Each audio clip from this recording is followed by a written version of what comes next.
Welcome back to the Average Bro Show. Today is October 23rd, Friday. We have a lot to unpack for you guys. The NFL NFC East is absolutely garbage. 4 of the 5 worst NFL teams. The Cowboys ripped the coaching staff. Mike Vrabel may be a genius. Baseball, we're unpacking the whole World Series. What's to come? What just happened? Holy smokes, the Dodgers may have it. Finally, NCAA, no way Nick Saban passed that COVID test. Big news, Big Ten's back. Odell, he's banned for 2 years. Good for him. And then we got a little side splice of the UFC coming at you. Stay tuned. We got Spotify coming for the podcast. And we also have a big interview with the Freezer Tart Boys. Let's go.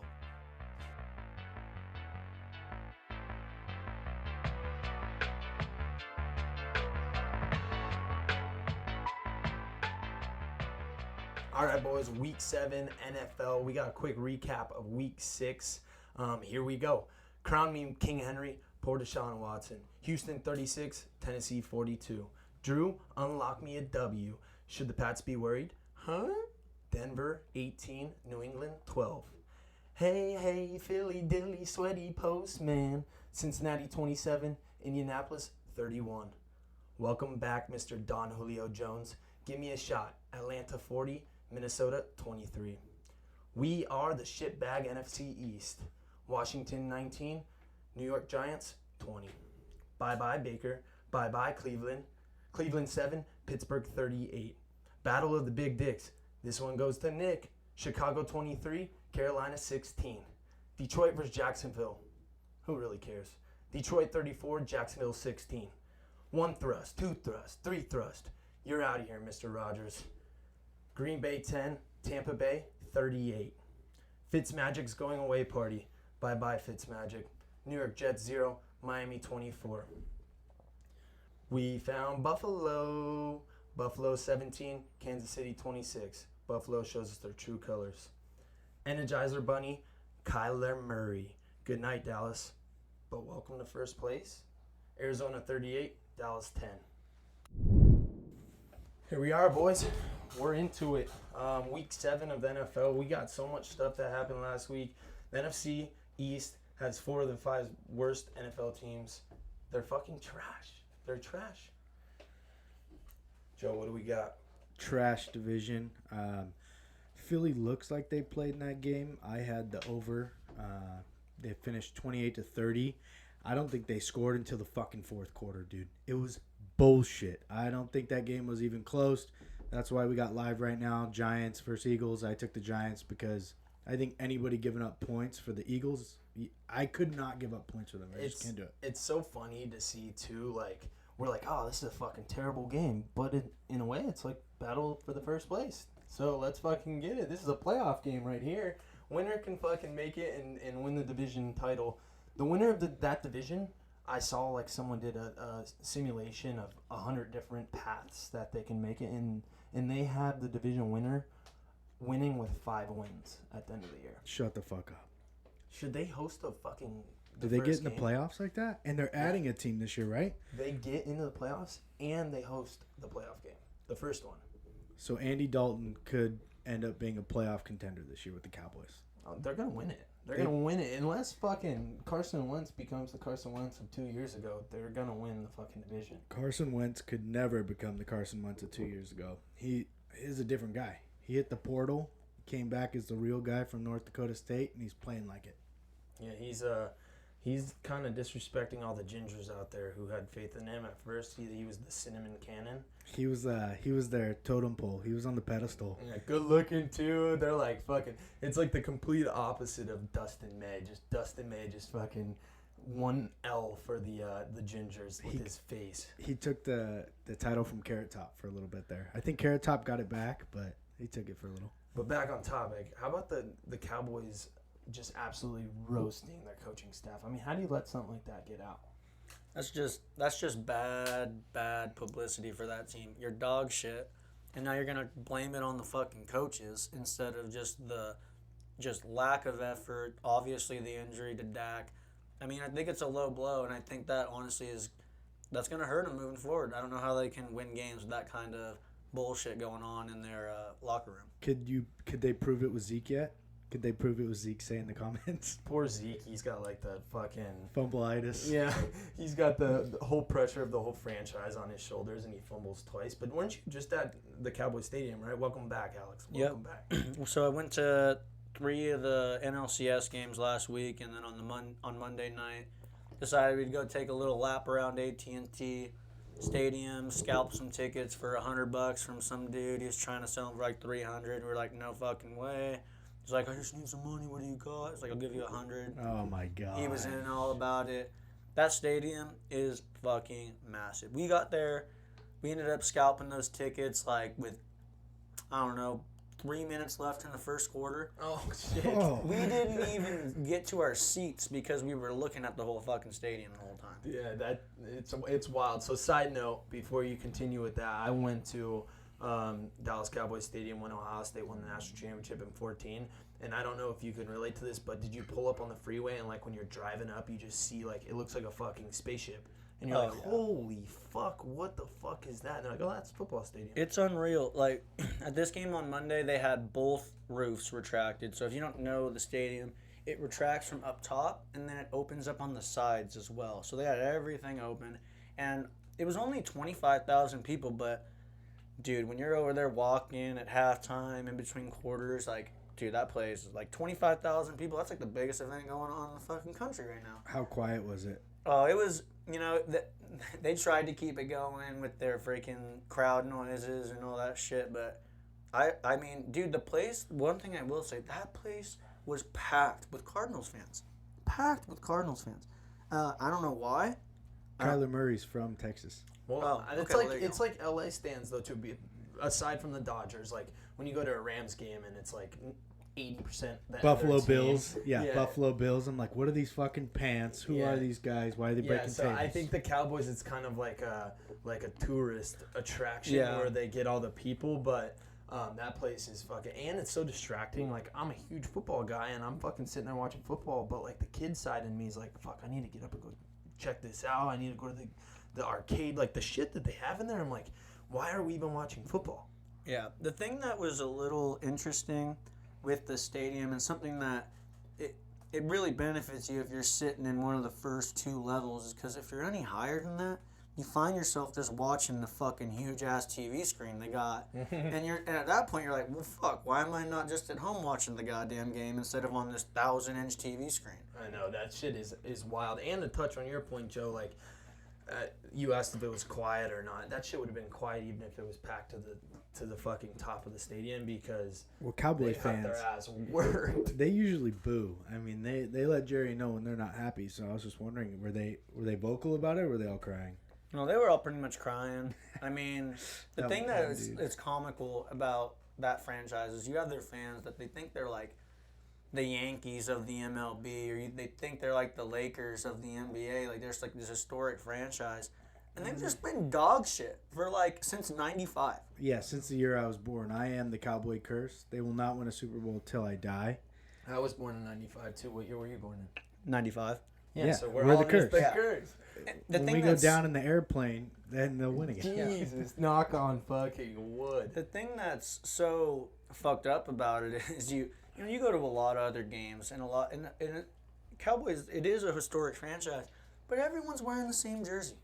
I mean, everyone's either got a Dak jersey or an Elliott jersey, and it's like, all right, guys, we get it. Like, Bring out the fucking Irving That's what I'm jersey and the saying. Troy Aikman. I mean, what are you guys doing? Emmett Smith is the greatest running back of all time. They should probably be rocking the 22. I don't think that's an argument. It was very interesting to see the little dynamic. And before we went and got the tickets in Dallas, and I'll deal with the same shit when I went over to Seattle during the fucking playoff game last year. Fuck Seattle. The fans didn't show out. Like, it's a Monday night game. You're the late game. And we're at the bars in Dallas before the game. There's nobody fucking there. Nobody. No Cowboys fans. No nothing. And we're like, dude, fuck this. We're going to go try and get these tickets because this area is whack. And that's the same thing with Seattle. We go, it's Sunday. It's a playoff game. We go to the fucking Hawk's Nest, which is like this bar that's literally like you could throw a fucking football to the stadium from there. There's nobody there. Wait, the Seahawks, don't they have the loudest stadium? Yeah. Don't they cause earthquakes? Oh, 26th man. We're the best fans in NFL. Nobody was there. That's shocking to me. Yeah, because I've been to a couple different football areas, and I feel like everyone gets blacked out before the games. I would love. We thought Buffalo would be fucking sick to go see everyone get lit. If you guys had to pick 3 fucking stadiums to go watch a game, I'll start. I'm going Packers, Buffalo, and maybe. I mean, we're saying that the year that you go, this team's unbelievable. Like, don't put the record into it. I'm saying Buffalo, Packers, and maybe Chicago Bears. Can we only do NFL stadiums? Yeah, I mean, we can throw college in there. Penn State when they do the whiteout. After this, yeah. After do NFL and then we'll do college after this because we already agree on that one. NFL, I would like to go see Seattle when they're. I thought they were always pumping the juice over there. I thought they did earthquakes, so I want to go see them be quiet with my fucking Rams jersey on, be drunk, cussing everybody out. Besides that, I would like to see Aaron Rodgers with the Packers in the snow, about 10 degrees, just be fucking cuddled. Just flexing the whole time, trying to get some heat. And I would like to see New England at home. Yeah, that's a good one. I didn't think Go into the Death Star. So I think my 3, I got to stick with Lambeau Field. Like, that's just the icon. Iconic, You got to do it. Rodgers has only got who knows how long left. Like, he's one of the greats. Oh, imagine if it's snowing too and they do the leap. You get the front row and a fullback leaps in on you. Or when the other team scores and you're fucking throwing snowballs and shit at them and you're fucking 15 deep. Yes. So they got that one.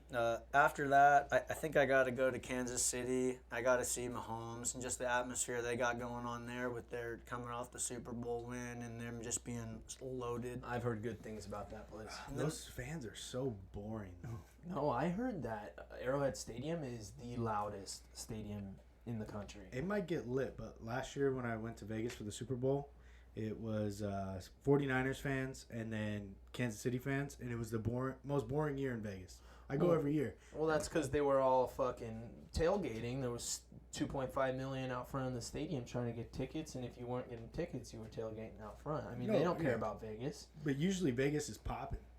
Like for Super Bowl, it's popping. I feel like that's for everyone else that their team's not playing, though. You know what I'm saying? Like, I'm going to Vegas because I don't give a flying fuck who wins, and I just want to throw money on the game, and I'm in Vegas. If you're really caring about the game, you don't. That's ultimate distraction. You're like, you don't want to be in Vegas. I might want to be locked in my basement, fucking no one in the room with me. You know, like I know Alex doesn't want to be in Vegas during the World Series. His ass is fucking lighting fireworks in his house or whatever. Yeah. That's dynamite. Yeah, that's spot on. But when I went and watched the Patriots Falcons, that was a shit show. There was a fight on every corner. Yeah.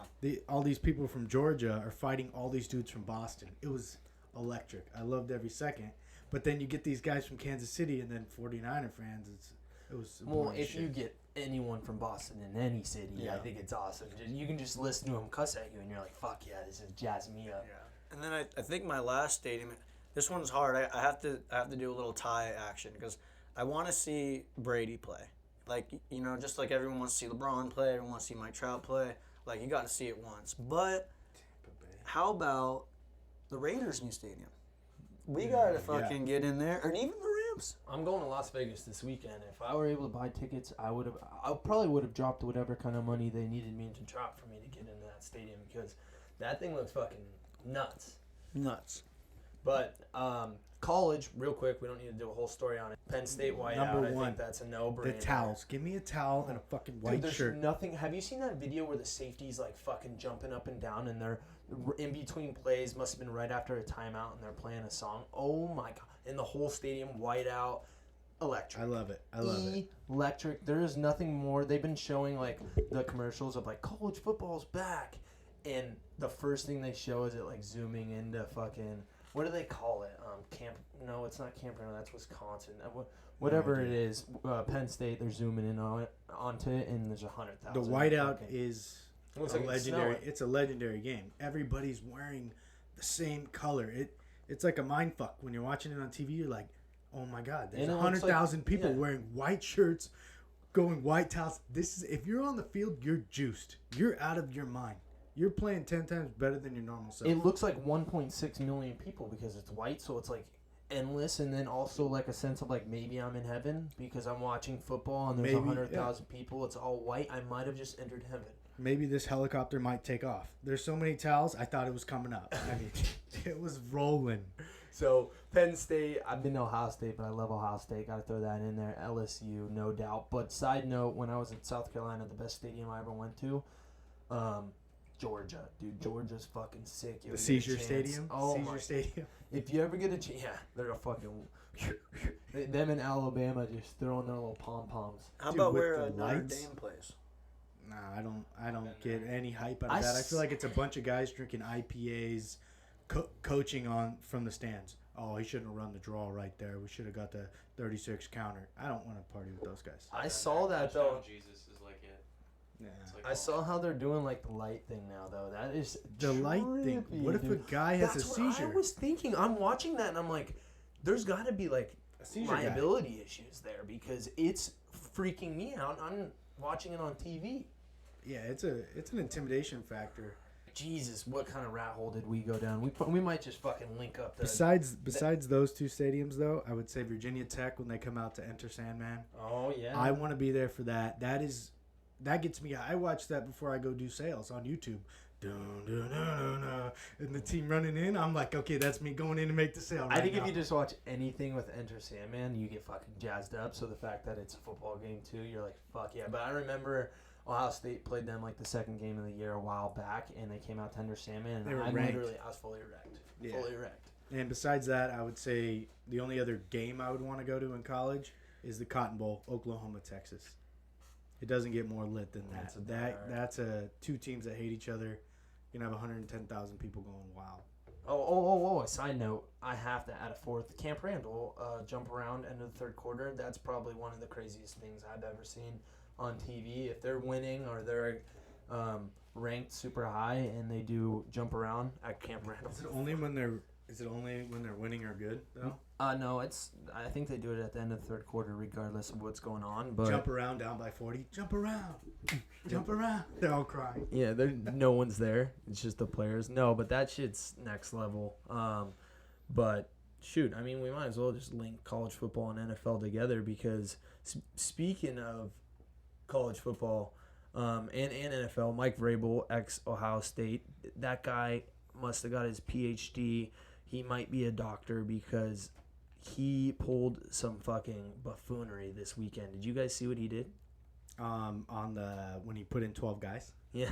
That's It's a godly. football guy. That's a football guy move right there. Save the time. Let him score. That's absolutely so. For you guys listening, Mike Vrabel, he could have waited a second and let the clock tick down. His team needed to get the ball back. It was 2nd and 1, so the team that they were playing was going to get the first down regardless. He fucking took a 12-man penalty, then acted like an actor and acted like he was super upset. But he knew exactly what the fuck he was doing. He wanted to get the penalty. It stopped the clock as well. They ended up scoring a touchdown with fucking 20 seconds left. So he is a genius. He's a fucking technician. Yeah. He was using his tech right there. I picked up that lingo this week from some young guys. He was using the tech. He picked up the mind skills, and he outsmarted everybody. He's like, okay, let me do the old school thing. Run out the clock. Let them kick a field goal. I got 4 seconds to throw a Hail Mary with my piece of shit quarterback. Just like I drew it up. Yeah, no thanks. I'm going to let you score. I'm going to have my boy D. Henry fake it up the middle, throw to Antonio Brown, go down the field, and beat you. A.J. Brown, but we knew what you were meaning. Yeah, I missed that other guy. He was good. He was good. Yeah. I mean, if we're going to talk about the Titans, too, we got to just 2 seconds of Derrick Henry. Oh, my God. Every week. I mean, you can't be that fucking big and that fast. It's not fair.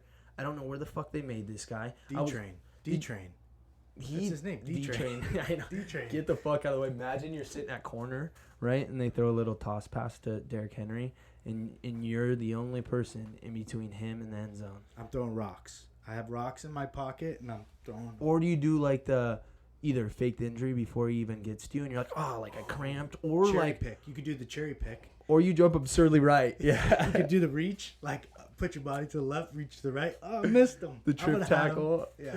You jump fucking extremely far to the right, hoping that he just doesn't make a cut to the right. You miss him. You fucking, I tried, coach. It's a total pussy cop-out move. Just grab the cherries.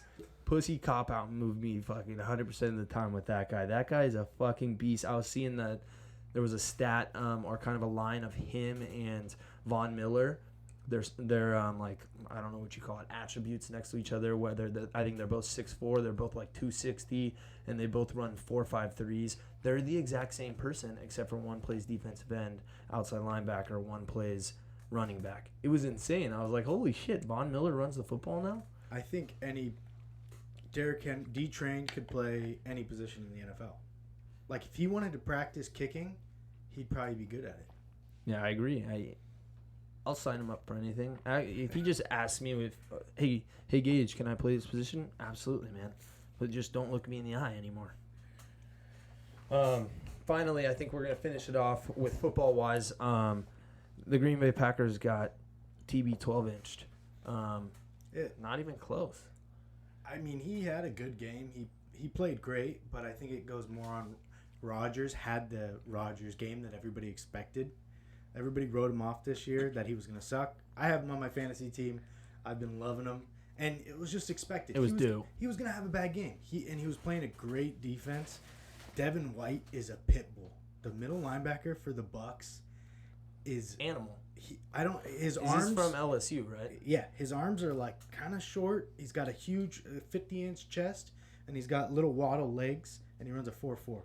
He's got these long arms, little legs, and big chest. He could fill the hole, guard tight ends. I mean, the guy's a freak. Perfect. Yeah, you keep those short legs so that you don't get injured, but then the long arms bat passes down, and then you just squat 600. I'm assuming. I don't know this guy. I'm assuming he squats 780 pounds to warm up. And you know he's doing smelling salts, and he's looking at the quarterback in the eyes. I know you're the one that robbed my mama's house. I'm going to kill you right now. I'm coming, motherfucker. And the quarterback like, what the fuck? Aaron Rodgers like, I didn't do shit. Hold on, let me get the ball, Aaron Jones. Get the fuck out of here. Straight scene out of Waterboy. Yeah. Bobby Boucher just, don't talk about my mama. And he's like, I didn't say shit. Dude, yeah. Yes, you did. He's just kind of hyping himself up. He's pretending like Aaron Rodgers fucking said something to his mom. There's a old movie. It's from the 90s. I don't know if it's called The Rookie or College. It's about a college football team. It's a mock of Florida State, and the middle linebacker is lined up in the movie, and he knows the running back on the other side of the field is a rookie, a freshman, and he's like, you're the motherfucker that robbed my mama's house. You shot my cousin, motherfucker. And the running back's like, no, it wasn't me. I didn't do this shit. Fucking snaps the ball. The kid, before he gets the handoff, fumbles, gets fucking killed. Devin White and that guy are the same guy. That shit used to jazz me up in football. Is talking shit is part of the game, dude. You got to fucking let people have it. But who was it? Speaking of smelling salts, I saw someone in the NFL. They were up like fucking 45-7 this week. They're on defense. I think it was Minka Fitzpatrick when the Browns were getting their ass whooped. He's smelling them? Dude, there's 4 minutes left in the game, and they're up 38-7. And this guy's on defense fucking doing smelling salts still. Like, he's on the field getting ready to – they're about to snap the ball, and he's like – getting fucking pumped, dude. He's like, fuck this. I'm going to go out with a bang. I love that football guy again. Got to pad the stats when you're up by that much, dude. You got to get it after it. And that's how these guys survive in the NFL and they make it, because they really fucking love this shit. They really want to fuck you up. Like, they're not playing football like, I'm going to guard you. I'm getting paid $10 million. Defensive guys are out there because they're crazy. They're going to sell their soul, and their main objective, no matter what they say, every defensive guy is trying to hurt you. And I think that's the most astonishing thing about Mike Vrabel being a genius is that guy played in the NFL for whatever 10 years or however. His brain's got to be a jumbled mess. He's got to have all sorts of CTE, and he still is able to pull moves like that. So, I mean, most guys. I think he's got a PDF of bills. He plugged it in the computer before he left, slid all the files, and got out of there. Such a Bill move, too. Yeah. I guarantee you Bill's been doing that for years, but we just never caught it because he did it more in a sly way. And Mike Vrabel needs to work on his acting. Like it was terrible, but Bill sucked before he got to the Patriots, dude. I think he got in a time machine and stole Lombardi's playbook or something. He wasn't a good coach before he got with the Patriots. He was the Browns coach, and he got fired. Yeah, or right situation. I mean, not every day do you just land on Tom Brady and fucking whatever 399th pick, whatever he was. Or did Tom land with him? Chicken or the egg? We're going to find out. Chicken or the egg? We're going to find out pretty soon because we're about 10 weeks away from the end of the regular season. Right now it's looking like Bill needs Tom. Landed with Tom. Yeah. I mean, the Patriots are, below 500 for like the first time ever since Bill's been there. Like, I think it's ever. I don't know that exact stat, but I know it's been a fucking long time. Yeah. I know it's actually. I think I did see it. I think it's the first time since 2002, and Yeah. I think Tom Brady was drafted in 2001. Isn't it weird how he got a start, though? What? Tom got a start by Drew Bledsoe dying. Like, he got hit, died, his soul went up, they sacrificed him, and then Tom came in. Right place, right time. Right place, right time. Think about how many quarterbacks that puts into perspective. How many quarterbacks every year come in the league, never get a chance. They were the next Tom Brady, but just never got an opportunity to get on the field, and then they're gone. And then you get guys like fucking Ryan Fitzpatrick, or I don't even want to throw that guy's name in the dirt because he's awesome. He did a little side note. He was like, I'm heartbroken to lose the starting job. I was literally sad when he said that. Too. But like Sam Darnold or something, this guy gets the chance to start because he's Sam Darnold.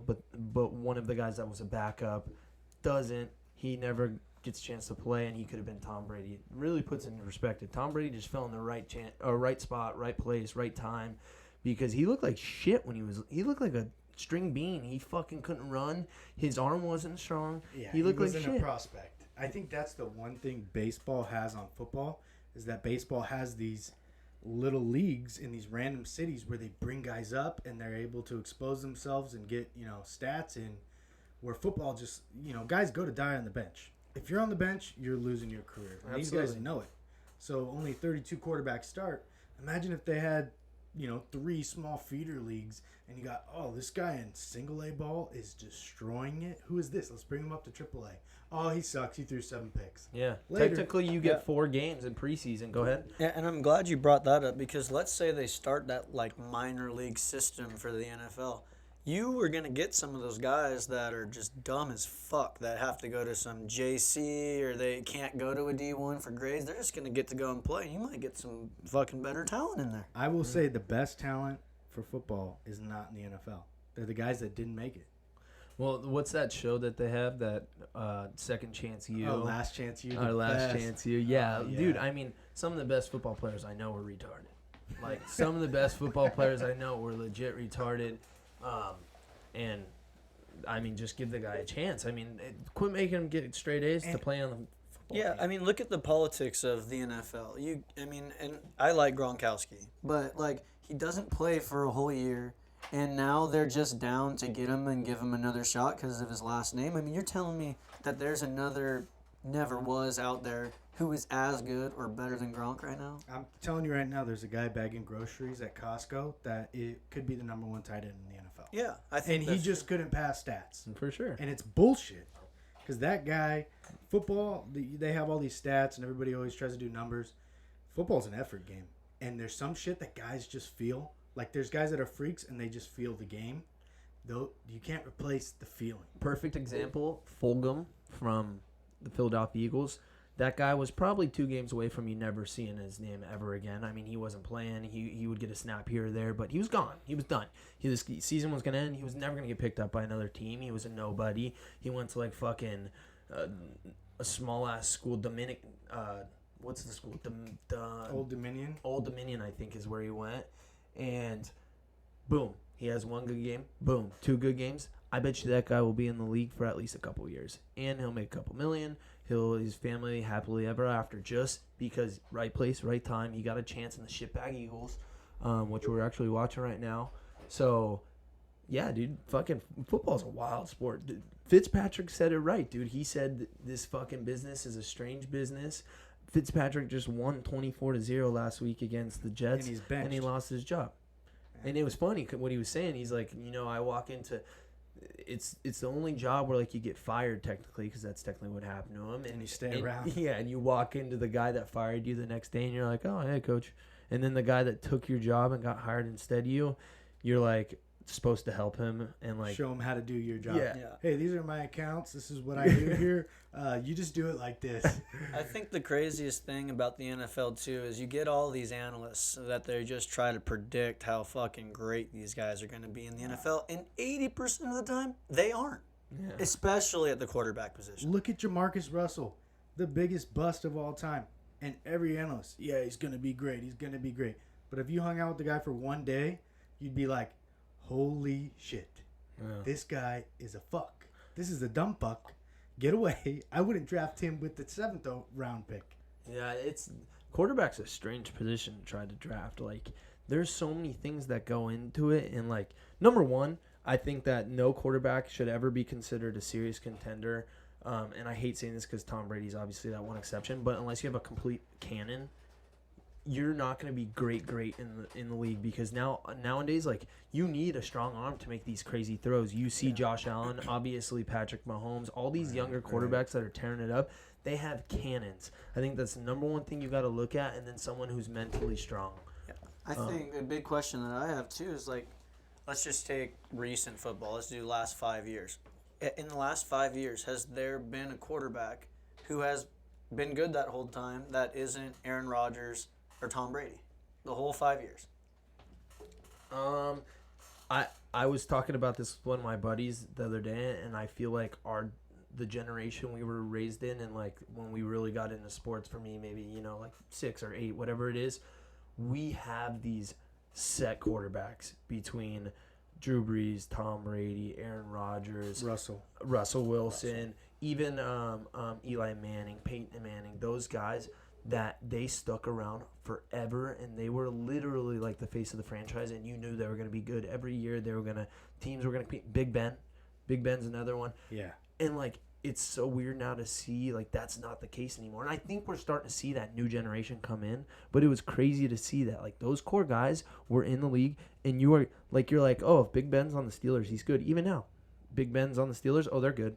Oh, is Patrick Mahomes playing? They're good. Is Tom Brady? Like, there's these core quarterbacks that if they're playing, they're good, and they lasted for so long, and it's so weird because now they're starting to phase out. Like, Drew Brees has only got so many years. Tom Brady's only got so many years. So I don't know when that time is, whether it's a year, 2 years, 4 years, whatever it is, but they're going to be gone one day, and it's cool to see, like, who's that next generation that's going to be like, we're these 5, 6 quarterbacks, and we're going to be here for a long fucking time. Because they're going to be there until we're fucking 35, 40 years old. Yeah. Oh, yeah. These guys are, I think one that's kind of locked himself in is Josh Allen in Buffalo. He's their guy. They're locked in. But to your point about the quarterback's arm, you got to have a good arm.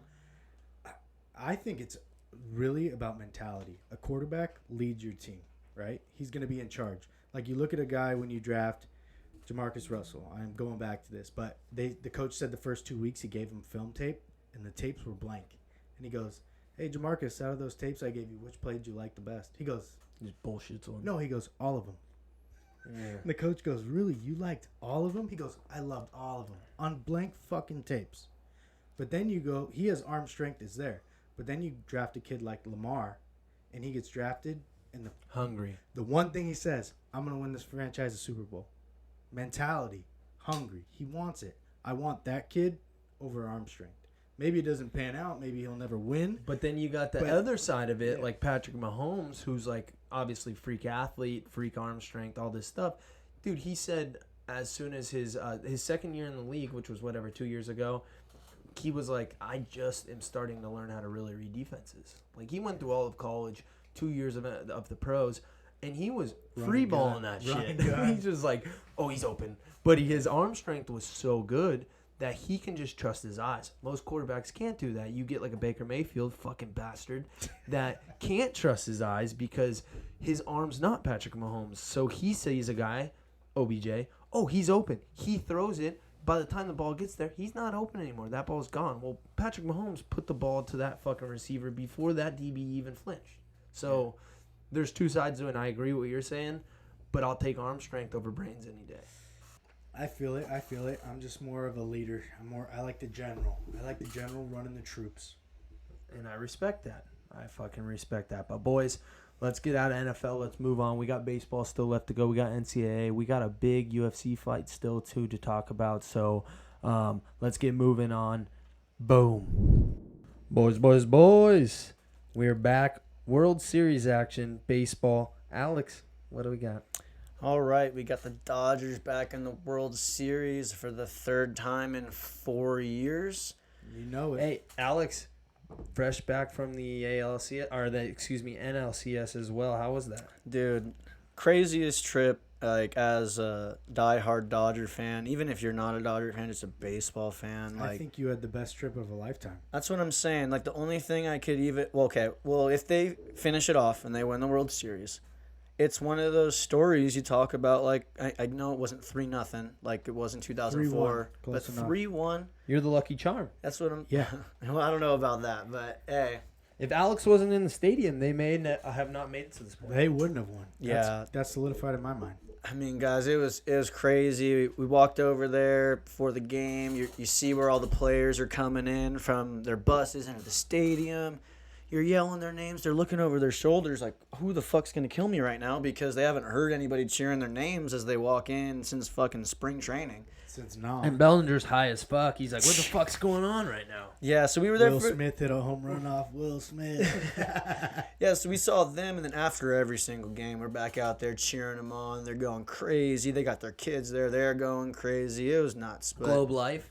Yep, Globe Life Field. It is massive, and let me tell you, they only let 11,500 people in. They let 1,500 of them took up the suites, and so only 10,000 people are sitting in the stands. So everyone there is a fucking baseball guy or girl, whatever. They love baseball, so it's a really crazy atmosphere. It was honestly more fun because you can run around, fuck around, and like you're not bugging anybody because there's nobody around you. Yeah, So- I feel you. And that stadium, this is the first year they've played in it, correct? Yeah, that It's was fucking unreal. Game 1 of the NLCS was the first game that stadium has ever had fans in it. Damn. Oh, so your ass was... Oh, no, you weren't there game 1. Not game 1, but I was like, one of the first Your 55,000. Your ass may have actually been the first one in that seat, considering everyone's spread out Yeah. and Fresh whatnot. seat. Yeah, no, it seriously could have been. But yeah, game 5, crazy. Like, really good seats for game 5. Your field level, like 7 rows back. So they pull off that win. I mean, yeah, Dodgers come back. Dave Roberts blows his load. This is our year. He's This crying. fucking fuck mouth. Listen, before you get into the fucking nitty gritty, Alex, what the fuck? Why don't the Dodgers just do their normal 5 rotation starters? They got the guys as their rotation, and maybe not 5, 4. Cut it down to 4 rotation starters and play their game like they have the whole fucking year. I feel like the playoffs coming, everyone wants to do their own fucking thing. We're gonna start a bullpen game. Why? So the playoffs it's just a different beast. And the thing about this year that was a little bit different, which you did see in the consecutive games in the division series and the championship series, is that's kind of played more like a regular season game. But when you give them this full series, best of 7, like you don't want to use that 28th guy on your roster unless you have to. And I see where you're coming from, and so the big 3 guys right now that I am very comfortable starting a game are obviously Kershaw, Buehler, and Julio Urias. But the other 2 guys are Dustin May and Tony, and they've had their opportunities early to start in like these the other series, and they haven't really done it. Dustin May. Tony has blown it. Both of them. Both of them That's suck. what I'm saying. And at this point, I don't really want them to start. And the thing is with the start, usually, obviously, you want your guy to go deep in a game if he can. But the thing is sure, like when they ran Dustin May out there to start the game or Tony Gonsolin yesterday, their intention and hope was that, yeah, they can go 5-6 innings. But they just couldn't. And if they left him in, instead of the score being 5-0, and what was it, the 4th or whatever, it could have been 10 or more. And the thing is you look at it, they pull the string quick, and they're within 2 runs there, right? In game 2. So to go back a little bit, I have to talk about game 1. Game 1, obviously Kershaw starts, and he pitches second best start of the postseason ever. And Lights before you out. get going anymore, just a heads up, we're in between 2 and 3, so that's where we are today. We should get this out before 3, hopefully. But continue. Yeah, so Kershaw, big start. It really starts the narrative because they win game 1, and it was kind of like, holy shit, we kicked their ass. So like you're kind of like throwing the idea around of a sweep, and then now you're looking at it's like, okay, the Rays can play a little bit. Like the thing that we have to look at right here is Kershaw's going to pitch in game 5. And if the Dodgers win their next 2 games, that could be the game to seal the deal. Who's pitching those 2 games? Buehler and Julio? Yeah. And if he wins Game 5, And if he wins Game 5 and the Is it a Dodgers win the different- World Series, does everyone have to shut the hell up about Yes. Kershaw's crap? Yes. Because 100%. here's the thing, he's 5 strikeouts away from being the all-time leader in strikeouts in the major leagues ever. That's Ever. not the problem. It's That- not. But the thing is problem you is- give him that, you give him the ring, the 2 good starts in the World Series, He's the done. good start. I mean, you got to stop talking shit at that point. No, he's good. no, Yeah. In my plain and book, simple. he's good. He could blow the 5th game, and they still win the championship, good. and then fine. Yeah. It's just the championship aspect of it. Even if he wins Game 5 and then they end up losing the World Series, there's still that tag on him because he's never won it. So I think the thing is winning the fucking game, the whole thing. Yeah. Win the whole thing. So that was the big takeaway from Game 1. Obviously, Mookie was just out of his mind on the bases, doing crazy shit that you don't see anybody doing anymore. So that's Stealing. the kind of shit the Dodgers need. The Dodgers need the 2 main guys because Corey's just out of his mind. So we don't even Mookie's need just to worry. running around the fucking Yeah. bases like a crazy person. Mookie doesn't even need to get hits. He just needs to get on base. Corey will Moneyball, fucking hit him in Moneyball. because he's going to steal second and then third. Corey has no problem driving him in. The other guy that needs to get going is JT. Justin Turner. JT, Yep. no doubt. Your Yeah. twin. No. Fucking JT needs to get going. I was watching the game with a bunch of people last night, and I'm like, dude, JT is non-existent. Yeah. I didn't. What is he batting? Fucking 100 in the Yeah, not the, good. the playoffs. he's always been there though. Yeah. And JT is the last guy that you want to say like, oh, he's not clutch or he's not there. Yeah. Like the He guy's is always clutch. been there. Yeah, that's what I'm saying. He's the last guy you're gonna say that. But fucking this year, what the fuck, man? Like, show Yeah. up. You're in He's the old. 3 hole. You gotta fucking bat. You He's gotta. old. He's old. he is old. He is old. How old is he? He is 36. When we Oh, got him, he's gonna- when we got him from the Mets, he was old. Yeah. And then he just found his home. But the thing is what I will say, his defense has been great. Obviously, you guys saw that crazy double play in Game 7. Dives, tags out, Saved us guy the out. game. Yeah. So he is not a liability by any means. He's still Justin Turner. He's He still holds his own. scary. He carries the mule. Just don't worry. He's gonna do something big. We don't need to worry about it. It's like Walker Buehler. You don't worry about Walker because you know he's gonna shove it up their ass. He wants to win more than anybody. So, looking forward into Game 3, I still like obviously the Dodgers' chance with Buehler on the mound. It's gonna be crazy. Bueller. Yeah. Bueller. Have you seen when they zoom in on that scab? Oh, his little blister. He's got 2 of them. Every pitch he throws on that index finger, I feel it rip. And I Yeah. get sick. Yeah, it's a little scary. It's out like there, when but, you're hey, working out back and then you just gone too far and you rip out one of those fucking calluses, you're done for the day. That guy has to fucking continue pitching, so he's got his work handed out for him. How long's he been dealing with that? Oh, the whole season. It looks disgusting. It's Yeah. black. He needs to start jerking off more or something. Yeah. I don't think you could They touch your said dick with that hand. they really said they think the reason why he's dealing with it is because he didn't have the same way to be brought up in spring training in the early season, so he couldn't develop those calluses, and they turned into blisters instead. So like that's Oh, yeah, he couldn't- unfortunate. Like didn't have the time, but hey, he's out there throwing fucking 101 miles an hour. So. Now the Rays in the second game came out fucking Yeah. that the scariest part about game 2 is Lau getting hot. Like Sure. you don't want Lau getting hot. He has played like dog shit. Another like very similar to JT's performance. He's fucking sucked all postseason, and then he comes out. He had 2 ding dongs if I'm not mistaken last night, and the first one was fucking mashed. Opposite field, mashed. So, obviously, you have to be a little worried that the Rays are heating up a bit, but the first baseman, Choi, G-Man. I love that guy and I hate him at the same time because he's not on my team.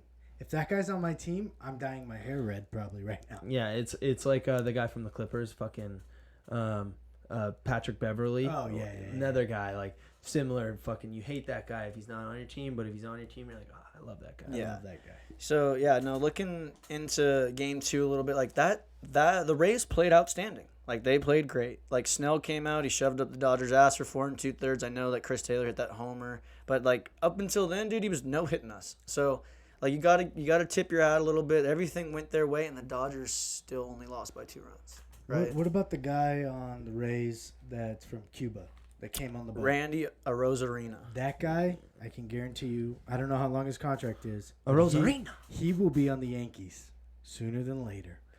He is Out of nowhere. Is he a rookie? He is not. He might be considered a rookie, but he's played a little bit for the Cardinals, and the Cardinals traded him to the Rays. And he's just. I mean, dude, he came up in August, played a little. He hit 7 home runs in the regular season, and he has 7 home runs in the postseason. There's no way the Rays could pay him. Yeah, they won't be able to, but because he's a rookie, that means if he really does pan out, I get a really, really big young Yasiel Puig vibe off of him. I think he's a little bit more down to earth, but the talent's not a there. hothead. The Cubans just come. Yasiel Puig is Cuban, right? Yeah. Yeah, the Cubans just come out a little different. They're like definitely a wild card. They define wild card. They're like 1 year fucking just smash mouth, great baseball, and then the next year they cause 3 brawls, but they bat 205. And that's the thing that's a little scary about just this shortened season, right? Like, Randy Arena's been up since August, and now we're 2 months later, and he's hit 14 homers. That's a great streak, but that doesn't mean you're good. Right? I think he's a talent, and I think Oh, a he big has team talent. is going to sign him. I think he's going to get a big contract, and he won't be on the Rays for long. Yeah, well, the way that rookie contracts work in the MLB is once you call them up, you got 6 years with them in the big leagues. What? Yeah. The old Kaiser Soze, you're with us forever, motherfucker. 6 years? 6 years. So, like, for It's like example, being married. like You're done. Mookie is, I believe he's 20, just turned 28. If the Dodgers didn't offer him that extension, he's hitting free agency for the first time this offseason. And he's 28. So, like, you know, a lot of guys, you look at these young people like Ronald Acuna Jr., and, like, they signed contract extensions when they're young, but a lot of those guys are getting really, really underpaid because they are on their rookie contract. I mean, like, you take a guy like Will Smith. Will Smith makes like $600,000 a year. Oh, and he's a fresh-faced baby. Oh, yeah. I love He it. looks He's like a monster. I know. I feel like we say this every episode, but with a different guy, he looks like he's fucking 11. He fucking straight off the mommy's teeth. He looks Yeah. like my little cousin Clay. Like, I'm like, that's the same guy right there. That's Clay going up to bat. See, the thing that's funny, and you listen to all the dumbasses on Fox, like freaking David Ortiz, Frank Thomas, A-Rod, the Dodgers window is closing. The window's closing. I'm like, what are you talking about?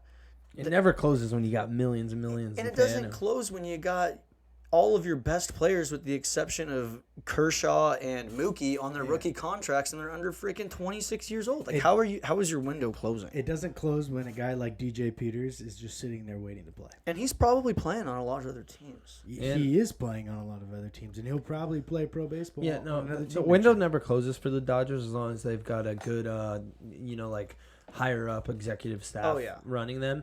They're fine. They're gonna be fine.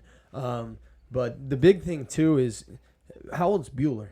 Bueller is 26. Making sure you keep that pitching, because pitching is the biggest fucking thing. Our biggest problem. Julio's 24.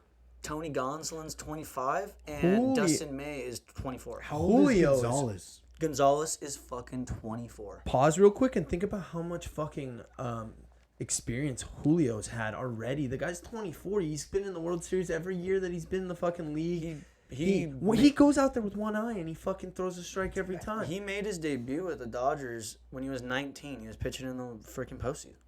Like, the guy's a monster. And that goes back to our, Does he- minor leagues and how we bring guys up. Does we he- can find talent? Does he start on the mound for Game 4? Yeah, they already announced it. He You started have Game to. 4. Oh, perfect. I That's hate, awesome, because Game 7, man, he came in there and just said, "Shut your mouth. This game's over. Let's move on." And that's what's crazy, what we're lining up here for, right? So, like, Bueller goes tomorrow. He's lined up to go 7. He can go If 7 needed. on full rest, or what I think they'll probably do if it gets to that point, they'll probably pitch him in 6 on short, and then pitch Julio 6 on short, and then we might get some crazy if it goes Game 7, Kershaw out of the bullpen stuff again. Who knows? I think if we're being honest, the Rays played their best game last night, and they're not going to do that again. The calls are Yeah. here, boys. The calls are here. Yeah, I don't. Inbound claw. The thing with the Rays that you got to give them, and this is the difference between them and everybody else that we've played, is that team has got some fucking balls. Like, they're low payroll. They're freaking. You know who's my guy is fucking Kevin Kiermaier, dude. Kevin Dude. Kiermaier rakes. He's a gamer. That's a guy that you explain as, he's not that good, but he's like the heart and soul of your team. He's the heart and soul of the Rays. And he's not even the best player on the team. Like, the Rays are a good team. Like, they shocked the world, dude. The Yankees were supposed to run over them, and then the Rays, it's the 1 seed versus the 1 seed. That's pretty crazy. That doesn't happen in baseball a lot. Like, We beat their best pitcher. yeah. We hammered him. Wait, whoa. I think The guy who pitched in Game 2 is their number 1. No. I don't think Gaslow is their Glass whatever it Glass is. now. Glass. Yeah. We Glass, gaslighted his not ass. Glass later. It's Glass now, and he fucking got worked. I think Snell is their guy, and what fucking fires me up about that guy is when he got pulled out of Game 7. When they played in the last series, he was fucking pissed. I love that shit, dude. I hate when the pitchers are like, "Here's the ball, I'm moving on." Okay, I love when they're like, "What the fuck are you doing?" Yeah. That's basically what he said. He was like, "What?"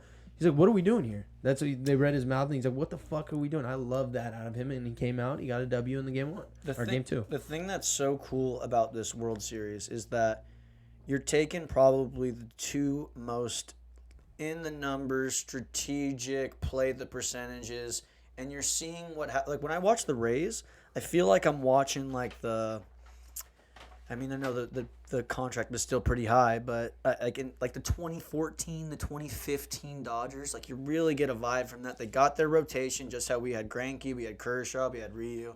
Like you really see them like playing that part, and then like our position players during those times, like Puig was Puig, and it's like same kind of vibe they get. They're a really good team, and our GM Andrew Friedman, he actually made the Rays what they are, and then came over to the Dodgers, decided he wanted to do the same thing with the Dodgers, but have a nice little payroll with them, and it's been crazy.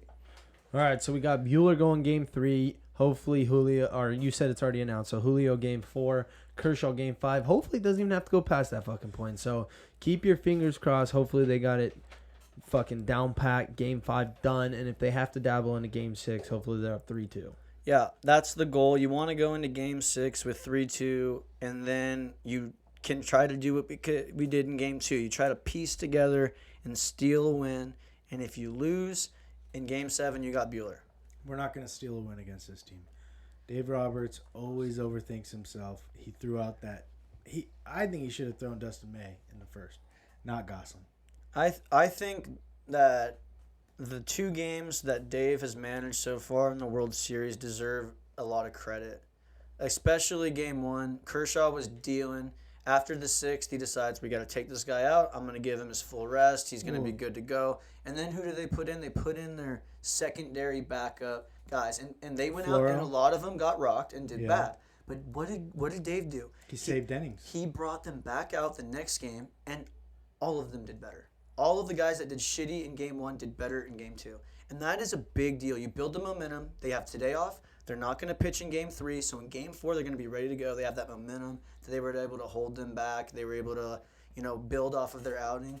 And then in Game 2, you have to, like I said, we have to realize that we put ourselves in a pretty shitty spot because of the Braves series. Like, we had to empty the fucking tank with our pitchers. So Game 2, there wasn't anybody who was good to go on full rest. Sure, could you have gone Buehler on short? Yeah.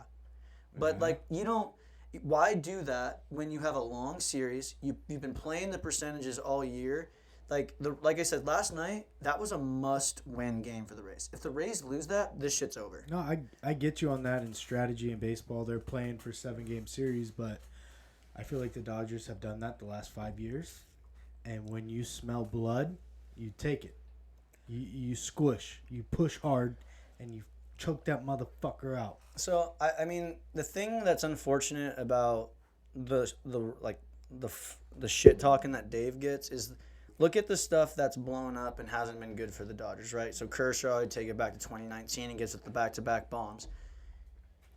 If Dave takes Kershaw out after the first home run, which I believe it was Juan Soto, and then Rendon comes in and hits a bomb off of the reliever, and then that breaks open a big inning, everyone's shitting on Dave for taking out Clayton.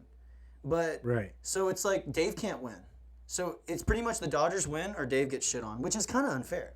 It's not his fault. He's had the best team in baseball for the last 5 years. Sure, but he doesn't go out there and he doesn't get to pick how they perform. It goes back to how I fucking started this segment is quit fucking overthinking it and trying to start bullpen games. And just fucking play your best players, your best pitchers from the beginning. Start your starters that have been starters all year, because it's way different when you come in you start the game, or you come in the 6th inning and pressure's on and there's 2 guys already on. You're not used to that shit. And start your best guys, have a rotation, and if Kershaw's not ready till fucking Game 6 or whatever, Game 5, whatever it is, then Julio on the mound. Use your bullpen. The Use your The fucking crazy bullpen. thing is and it might not seem like it, but they really are playing their best guys. Dustin May, if you break down his stats, he gets out righties like nobody else, but lefties absolutely fucking mash off. And that's a problem for a starter, especially when you're a team like the Rays that are so matchup based. Their bench is so deep. So if they go, oh, Dustin, he can't throw to lefties, they're going to start a whole lineup of lefties. No, I get you. You're playing situational, but it comes back to, are you playing to win or are you playing not to lose? I mean, in game 2, we were playing not to lose. We are not playing to win. but I mean, You're playing to play game 3. But my thing is what if Tony goes out there, he gets fucking 3 innings, and then Dustin comes in and blows up. No, it sounds great in theory, but you look at what has Tony done. He's sucked. But Tony was significantly better in the regular season than May. The 60-game regular season? Yeah, the 60 game, and then Right. and then also all of the playoffs leading up until I'd say right now they're pretty much doing the same. I mean, Dustin's gotten just absolutely racked. I think his ERA in the World Series, and then I think the championship, I think it's like 28. Like he's not doing good. And you know, at this point, I'm gonna be real. I don't know that I want to see either of them. At this point, I'm saying this. If it goes Game 6, fucking Alex Maybe. Wood went out last 2 nights. I'll tell you what, I don't know. hate Tony. I don't want to see May's face just because he's so ugly. Is that rude? And I just get a disgusting feeling about Baez. I always have, and I always will.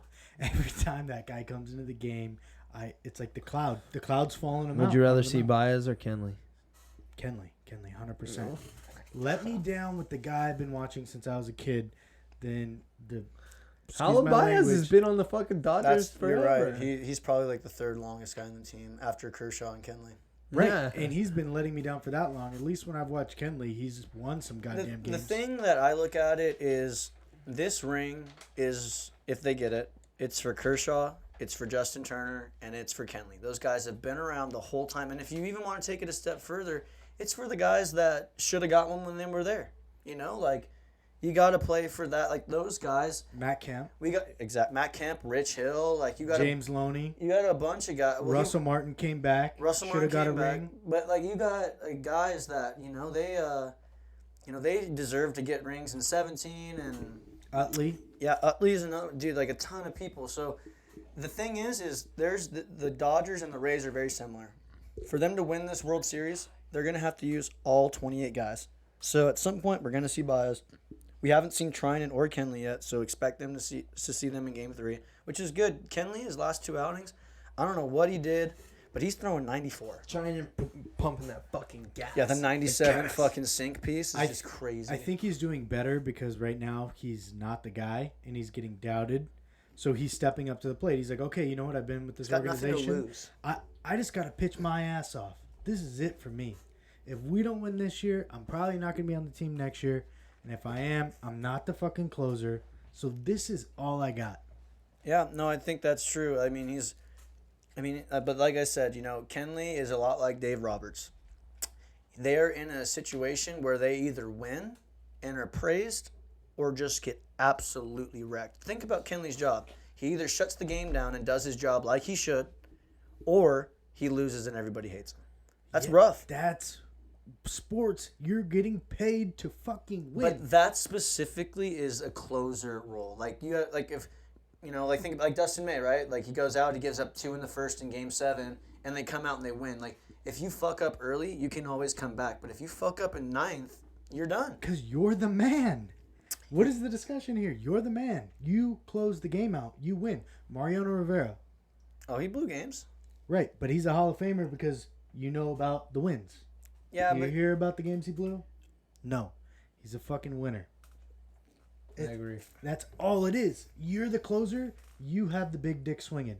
You're walking out. Every pitcher or every batter on the other team, nuts are in their tummy. Because they know I can't hit this guy. no, He's throwing 9 pitches and the inning's over.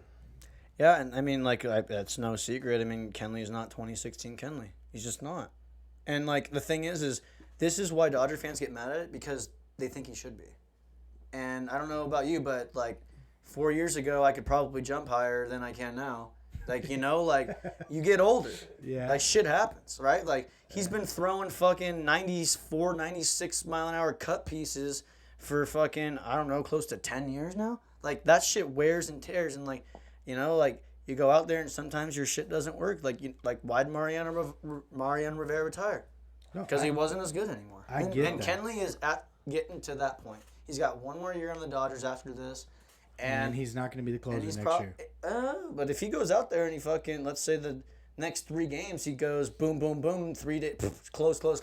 You're telling me he's not? Okay, next year we have a 162 game season. You think he's hanging? Maybe not, but I'll tell you one thing. Opening day, he's the guy. Yeah, if we win the World Series. Sure. If we don't win the World Series, are we trading him for peanuts? I don't think so. Not if it's not his fault. I agree with the age thing, though, because I went from like a 35-inch vert to a 3-inch vert overnight with a slaughtered knee. That shit will get you. And Kenley's had issues. I won't even jump. Age always wins. I'm 0. Kenley had that big old heart issue a couple years ago where it was like really hard for him to play in Colorado with the altitude. Like that plays a factor into it. Beginning of this season, he got COVID, and apparently that shit is like that has an everlasting effect on the lungs. Right. So, you know, like things come into play. People get injured. You get older. Like, I get it. I get the frustration. I fucking shit on Kenley more than anybody. But guess what? If the Dodgers win, besides Kershaw, he's the next guy I'm the most happy for. All right, let's wrap this shit up. We're gonna get all this shit answered. Final thoughts, Alex, and take us home. All right. Well, I got to give the Rays a little bit of love. I think we got a really good shot these next 3. But I'm gonna say it's gonna take 6. It's gonna take 6. I think that Buehler dominates. I think Kershaw dominates, and I think Julio's going to be a grind sesh because he's starting for the first time in a while, and he really struggles in that first inning. So that's my prediction. Game 6, I think it's going to get a little crazy. We're going to have a lot of little pitching matchups from both ends because everyone's going to be burned at that point. So, yeah, I'm taking Dodgers in 6. Hopefully, next podcast by Wednesday, we're celebrating a fucking World Series championship. Boom. I was born ready. That's why my mama had me. All right, boys, we're dropping into NCAA football. Here we go. We got college football coming up. Georgia blew their fucking load in the first half. Lost up 24-20. Blew it to Bama. Nick Saban comes back.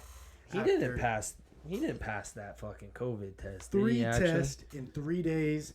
Bullshit. Comes back. Coaches. Fucked up my whole bet. What do you think, boys? Dude, I think the funniest shit about all of that. So I'm over here, I'm watching this game. Saban's doing this thing, just ripping the fucking refs. Ref comes over, hears somebody chirping, turns around, sees it's Nick, immediately throws his mask on. He's like, I'm not getting COVID because I know this guy's not fucking clean. It was so fucking funny. That's just proof the mayor can't get COVID, number one. Number two, when Nick Saban, as soon as he heard, he's like, what do I have to do to not have COVID? They're like, just test positive or test negative 3 times. He's like, perfect, done. Yeah, I'm gonna fucking have my daughter do it for me or something. Have any of you guys had the test done? Yeah. So I had the test when I did it the first time. The girl, I signed all the forms. I leaned my head back. She shoved that thing through my nostril, through my brain, wrapped around my eye, touched the back of my throat, the dongle, and I had a tear come out. I threw up. I looked at her and she goes, first time? I know. I said, you motherfucker. I know something else that can go up your nose that far too. The needle? Yeah, dude, my first COVID test, I'm fucking getting there. I'm like, oh yeah, I know it goes up your nose. It's gonna suck. All of a sudden, she does it. I literally like hit a time machine real quick. I was like, where the fuck am I? Next thing you know, 10 minutes go by. I haven't left. I'm still eyes watering. Seriously, that shit is not chill. Dude, the girl was laughing at me. Yeah, I She think was looking at me like, the how it feels. only way Saban got out of that shit in 3 days, whoever fucking cooked up that antibody cocktail for Trump a few weeks ago, same motherfucker was helping Saban because I don't know what they put in that shit, but it is magic. You just throw in it's like a stew. Like you just put in a bunch of weird shit and then like mix it all together. And then if you drink it, you don't get coronavirus. Little pocket change, little Dunkin' Donuts, maybe a little dipski in there, and then you drink it. No, you don't have anything. Let me tell you, the doctor who did his test is driving a brand new Dodge Challenger right now. Yeah. 2021. And He's cruising. And fucking Bama's administration office paid for it. You know, and his son just got a full scholarship to play Yeah. at Bama, and he's 5'3", 160. Saban has a son. No, the guy who Oh, approved doctor, that. the doctor. Yeah, the I was doctor like, just that got. makes sense. Yeah, they lost out on some scholarship money next year, but it was worth it because they pulled that one off. They had the Pope at the game. I mean, come on. If Nick is not at the game, there's no difference in my mind. You couldn't tell me they win. They were down 24-20 at half. He went in there, shoved his Nike Ultra 5.0 up someone's ass, and then everybody woke up. They were like, okay, we're playing Georgia. We're at home. Let's go score 41. It's no big deal. Nick's pissed. Let's wake up. They were at Georgia. Oh, no, they were at Bam. They were at home. That's what I'm saying. Nick went at halftime. He took that shoe, size probably 8.5. He shoved it right up Don't the give back him of that someone's much ass. credit. He's a fucking 6.5. Yeah, You know Nick so Saban has a 6. small dick. Yeah. Let's just get that clear. Small shoe size, small dick. Nick Saban has that power, and that he has to replace his manlyhood with something else, and he just happens to be really good at yelling at all the fucking big guys that are fucking playing for him. I But think he controls chaos. That's a big gambling bet. Like, people don't count that stat. Like, when he wasn't gonna play or coach, they were like, "Oh, Bama's still minus 4.5." When you don't have the circus leader to control the circus, the animals will eat each other. yeah, I just got to use some of our Freezer Bros logo or lingo over here. Hashtag Freezer Bros. The tech. Yeah, the tech. So Saban wins because of the lettuce, dude. He's got the lettuce, man. Absolute He does. chutney. It's crazy. He's got It's crazy, Ski. the flow ski. You guys fucking. Oh, dude, Nick Saban Shout is out a Freezer Tarps. Let's fucking go, baby. Yeah, when you're sweating your balls off, get a freezer tarp. Pull it out of the freezer, eh? absolute Yep. fucking yarps in the zer. Yep, you need 7 minutes for minimal effect, 15 for average, and 25 for perfection. Slide that tarp in the fucking freezer, bros. And if your girl's feeling a little steamy, have her put her tarp in there, and then bingo, boys, we got something going. Flag stack the bingo. Get the party going, boys. What else? What was the big fucking? Oh, Odell Beckham.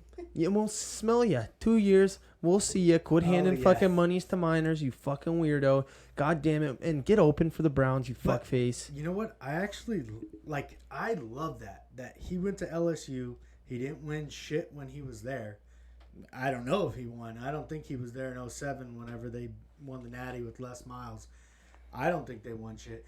He comes back loyal to the program and is walking around with the lime green Louis Vuitton, passing out 100. He's counting 1, 2, 3, 4, 7. No. Boom. Yeah. Give it to his boy. No, I don't think love anyone it. dislikes that. Like, you see it and you're like, fuck yeah. Like, we don't even know why they don't get paid yet. Oh, yeah. Number one. Number two, you see that shit and you're like, Odell was like back in my day. He was like fucking there like 5 years ago. But he's like, back in my day, yeah, I got a new car when I came here. You guys are just exposed because Yeah. fucking social media can't let you guys get anything. He's like, I had a Rolls Royce that's the only reason I came here is they promised me a fucking 2017 Mustang and the year was only 2013. So they can do shit for you. New tech. What can Brown do for you? Yeah, that's just crazy. Like, I mean, come on, you gotta respect that love. Like, you telling me you're over here playing and you got your fucking alumni over here who's got a fucking game tomorrow. They got shit to do and they still go out of their way to go rep their fucking school. Like, that's what it's about. Well, imagine you win a natty. You looked up to this guy your whole entire life. You go to the school he went to because he probably recruited you. He probably sent you a few DMs. You saw him when you went on your recruiting visit. You go there. You win a natty. And then the guy's handing you hundreds. Yeah, Blue face hundreds. that's the best story of those people's lives. Yeah, like they're going to remember that for the rest of Yeah. their fucking life. OBJ gave me $200. I haven't had $200 since never. He was given thousands. Yeah, Dude, I love and it. and pivot real quick. I gotta give a shout out to my Gamecocks beating up on Auburn, ranked team.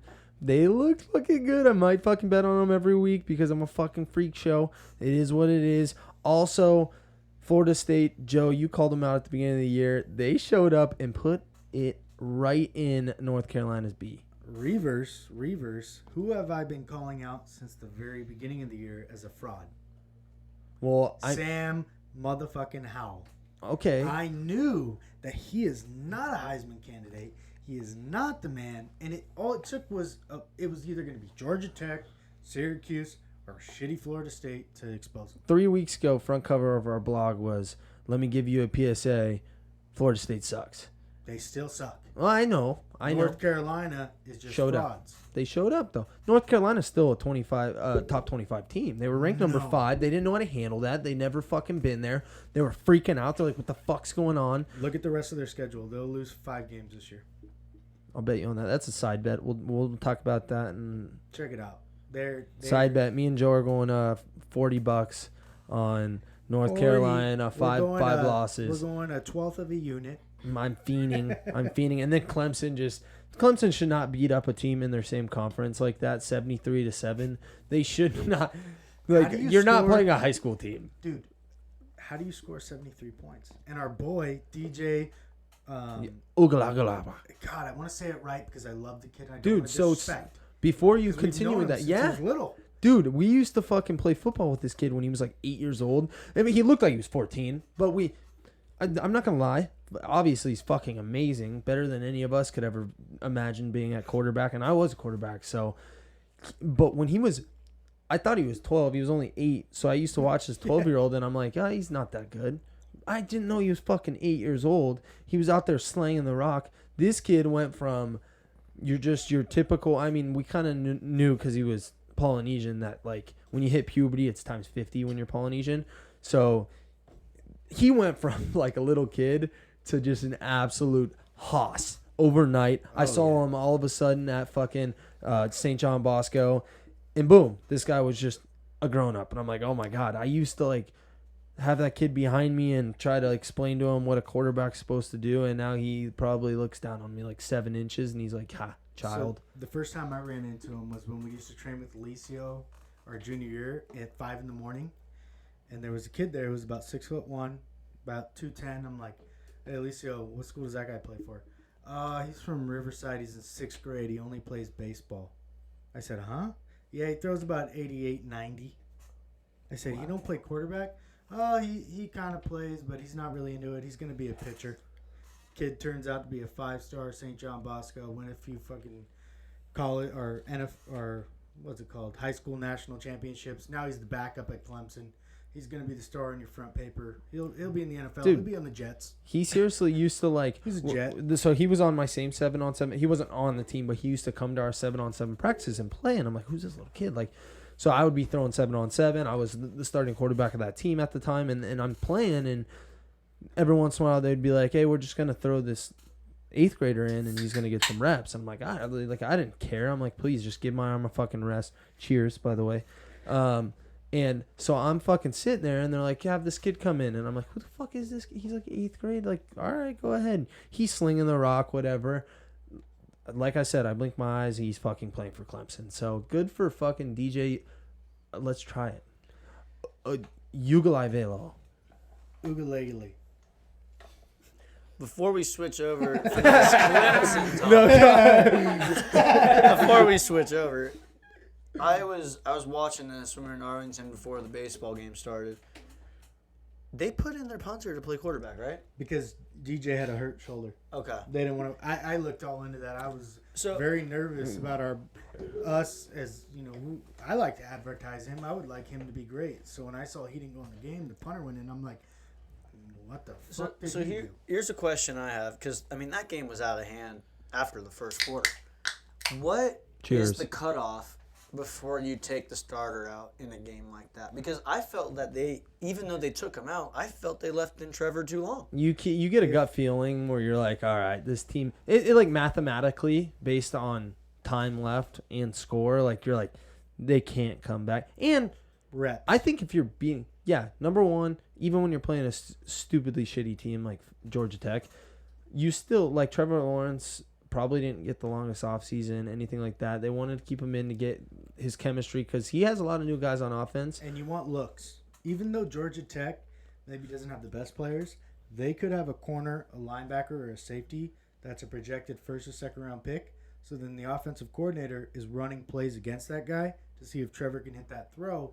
Because when you play Bama, when you play Oklahoma, when you play Ohio State, That's the caliber you're gonna play. So you run that play. Can you hit that? Okay, we're good. Will Clemson ever come within a 30 fucking point game the rest of the year? I don't. Besides playoffs, all that bullshit. They have Notre Dame. Okay, I'll ask the question again. Will they ever come within a Nope. 30 point? No. But time. Big news. Breaking news. Breaking news.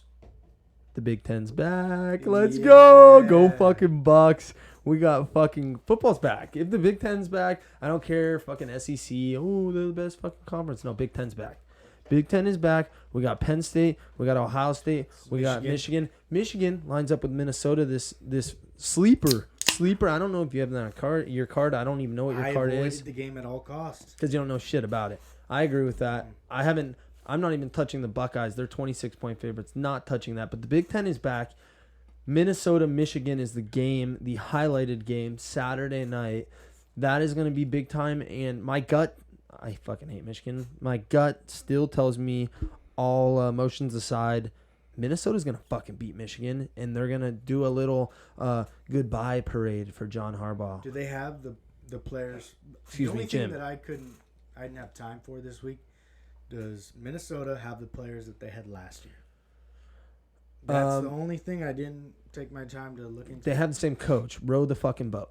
No, I get the coach, but sometimes you know how it is. You get good players. No doubt.